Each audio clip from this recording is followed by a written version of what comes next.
Renungan pagi pulang ke rumah oleh Ellen G. White 14 Mei 2020. Mari kita berdoa.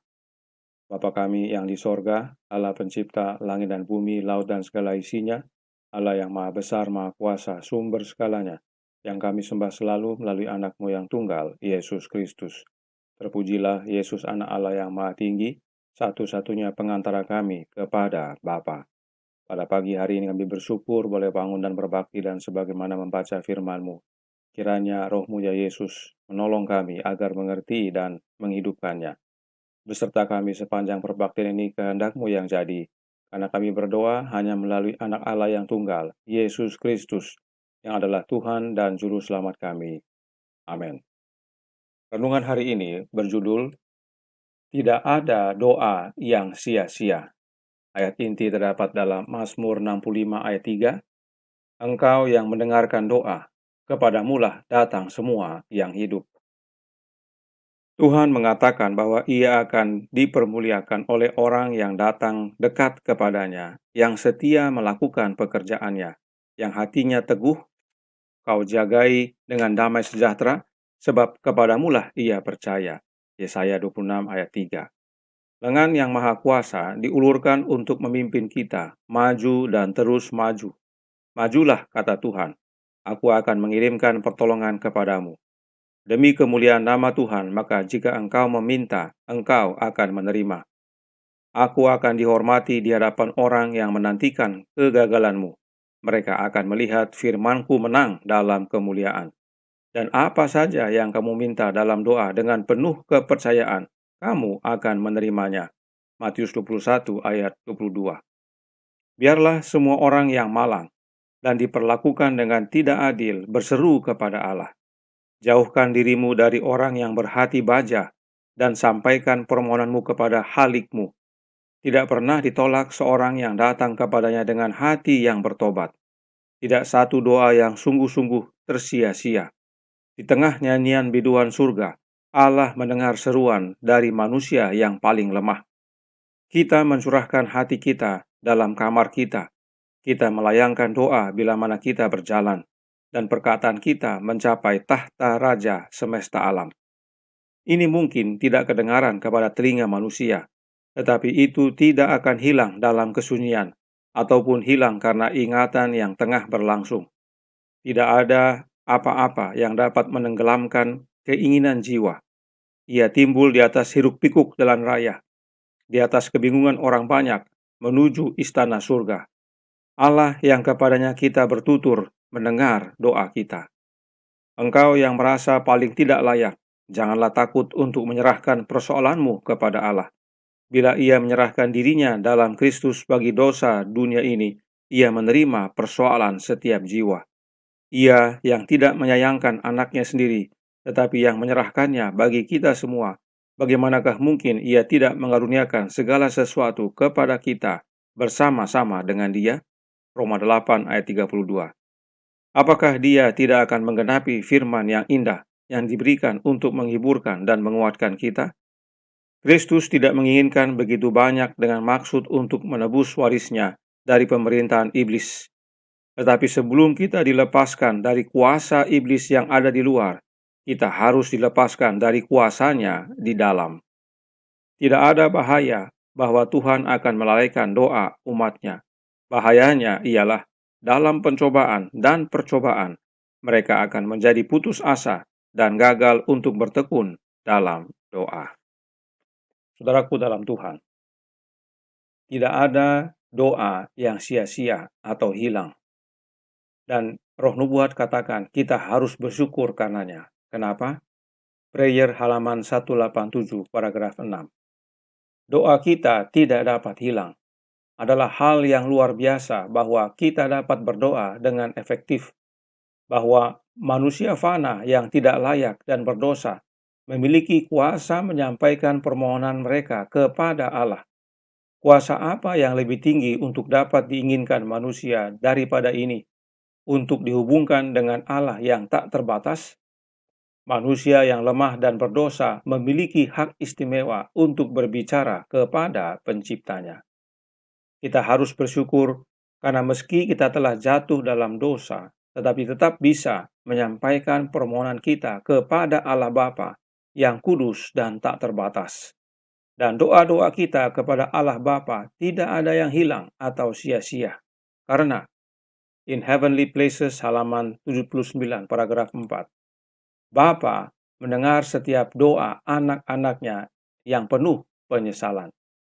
Bagaimana caranya Allah Bapa mendengar doa-doa anak-anaknya? Prayer halaman 36 paragraf 3. Kristus sendiri telah berjanji untuk menjadi pengantara bagi kita dan Bapa selalu mendengar anaknya. Itu sebabnya nasihat renungan sebelumnya menyatakan bahwa kita harus berdoa di dalam Yesus dan dalam nama Yesus. Sebab Bapa selalu mendengar anaknya.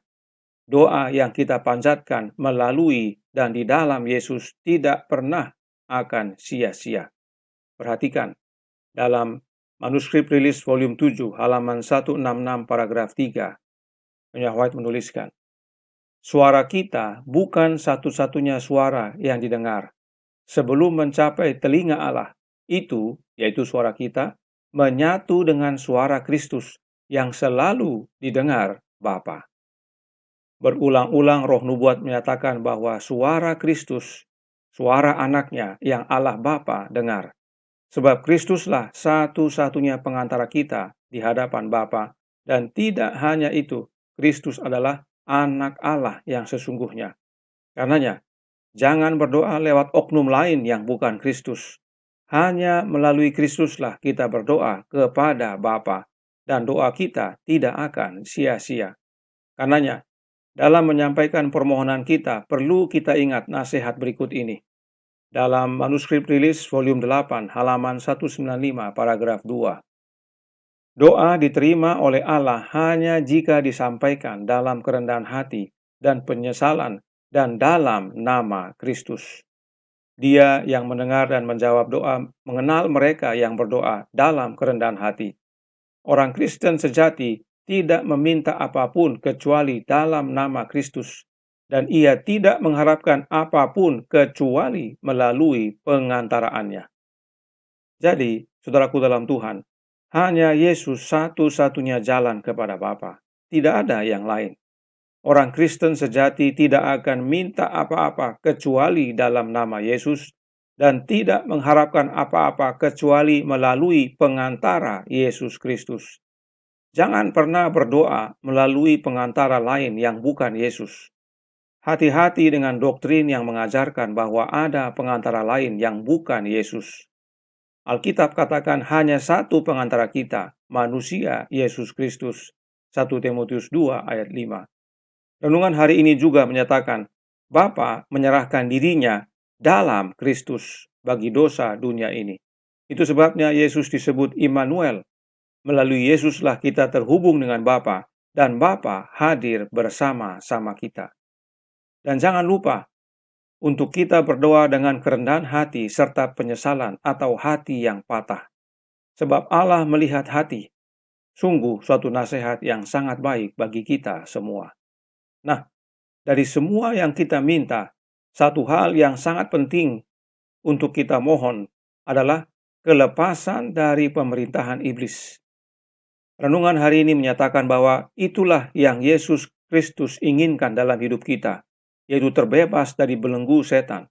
Dan untuk itu kita perlu kuasa dari dalam yang bekerja untuk kalahkan iblis dalam hidup kita, agar godaannya tidak berkuasa lagi dalam hidup ini. Kuasa apa yang dapat mengalahkan iblis dalam hidup kita? Counsels to Parents, Teachers, and Students halaman 235 paragraf 2 menjelaskan. Anda harus memiliki dalam diri Anda kuasa dari atas, bahwa dalam nama Yesus dari Nazaret, Anda dapat melawan kuasa yang bekerja dari bawah. Untuk memiliki di dalam hati Roh Kristus adalah konsekuensi yang jauh lebih besar daripada memiliki pengakuan duniawi. Kuasa yang memampukan kita untuk menang melawan kuasa yang dari bawah atau kuasa setan adalah kuasa yang dari atas, yaitu Roh Kristus. Kita harus memiliki Roh Kristus di dalam hati kita, agar kita dapat menang melawan kuasa setan. Berdoalah dan minta kuasa Roh Kristus dalam hidup kita, agar kita keluar jadi pemenang. Karakter kita diubahkan, dan kita layak mewarisi keselamatan. Dan jika kita minta kuasa ini kepada Bapa, maka doa kita tidak akan sia-sia. Bapa akan utus roh anaknya ke dalam hati kita. Galatia 4 ayat 6. Tuhan memberkati, saya bawa dalam nama Yesus. Amin. Mari kita berdoa.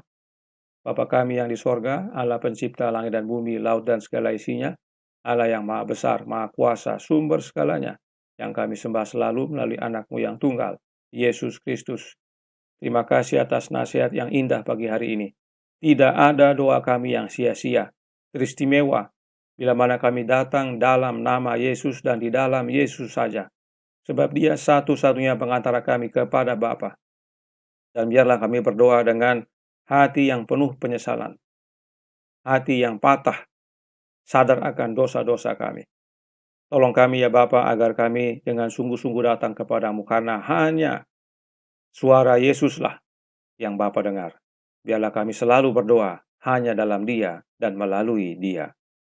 Tolong kami sepanjang hari ini, beserta kami ya Yesus, kehendak-Mu yang jadi, ampunkan kami akan dosa dan salah. Karena kami berdoa hanya melalui nama Yesus Kristus, Anak Allah yang tunggal, yang adalah Tuhan dan Juru Selamat kami. Amin.